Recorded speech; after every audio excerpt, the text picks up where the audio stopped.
Pagi hari ini kita akan membaca firman Tuhan 12, Ibrani 5 ayat 11 sampai 12. Demikian yang harus kami katakan. Jadi ayat 1 sampai 10 Paulus itu menceritakan tentang posisi Tuhan Yesus di dalam Allah sebagai imam besar kita.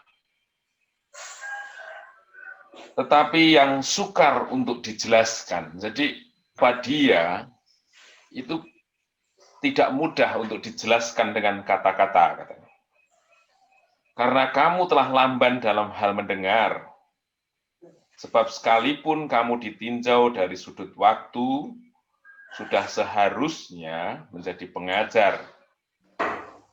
Kamu masih perlu lagi diajarkan asas-asas pokok dari pernyataan Allah, dan kamu masih memerlukan susu, bukan makanan keras. Jadi, saudaraku, beberapa waktu yang lalu, barangkali kita sering mendengar bagaimana menariknya sebuah perdebatan antara apologetika Kristen dengan yang lain. Nah, mereka berusaha menjelaskan tentang Yesus itu dengan sesuatu yang disusun dalam satu kata-kata begitu. Tetapi Paulus di sini jelas mengatakan bahwa untuk menjelaskan dia sukar untuk dijelaskan. Jadi artinya apa? Memahami tentang Tuhan itu tidak bisa berdasarkan satu kata-kata yang hurufiah katanya. Memahami dari satu sisi tentang melihat Kristus dari cara berpikir kita. Karena bagaimana mungkin cara berpikir kita yang sangat terbatas untuk bisa menjelaskan tentang kealahan Yesus Kristus yang luar biasa. Nah, di sini dikatakan banyak orang Kristen yang memahami Kristus itu berdasarkan kata-kata yang hurufiah tadi. Jadi memahami Kristus berdasarkan ukuran manusia. Memahami kehendak Kristus berdasarkan huruf-huruf yang tertulis dalam aturan boleh dan tidak boleh. Tetapi sesungguhnya Allah mau, katanya, kita tidak lamban untuk mendengar. Artinya dari cara pandang yang lain, dari dimensi yang lain. Memahami Kristus bukan berdasarkan pikiran kita yang mengalami perjumpaan pribadi dengan dia. Nah,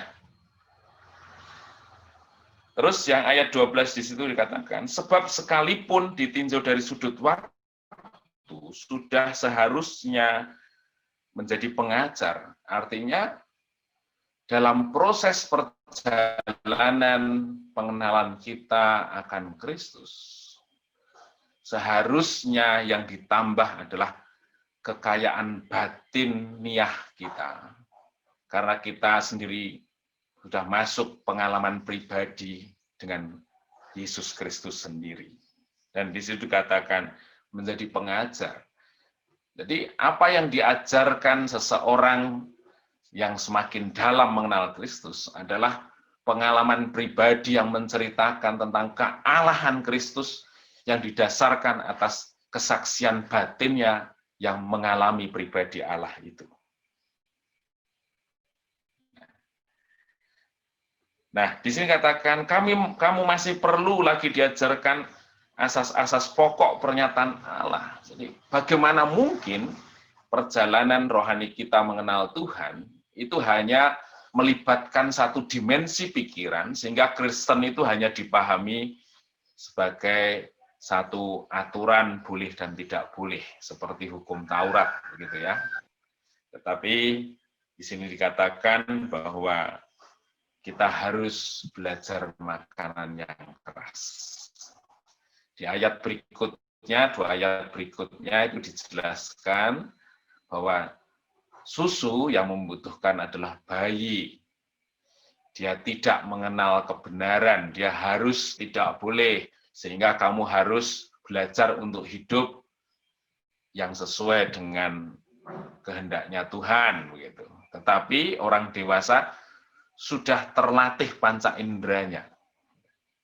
Jadi seorang yang dewasa memahami Kristus itu bukan lagi berdasarkan aturan boleh tidak boleh, tetapi jauh lebih dalam menjalani kehidupannya berdasarkan pengenalan pribadi akan Dia. Di situ katanya panca inderanya terlatih.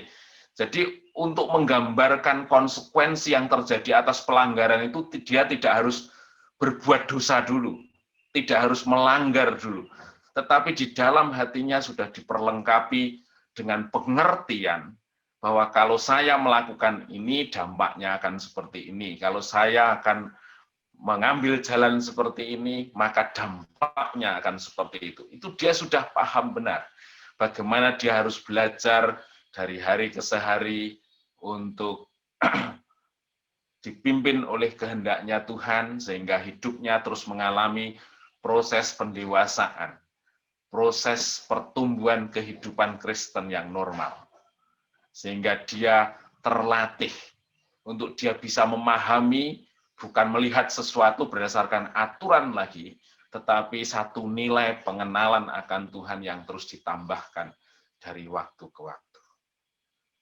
Orang yang dewasa, yang terlatih panca inderanya, melihat satu situasi yang sulit dalam hidupnya, dia tidak lagi menilai dari kesulitan-kesulitannya, dia tidak lagi mengukur apapun yang dihadapi itu akan membuat dia mengeluh dan lain sebagainya dari sudut pandang yang berbeda. Dari nilai-nilai bab hidup kita yang pada akhirnya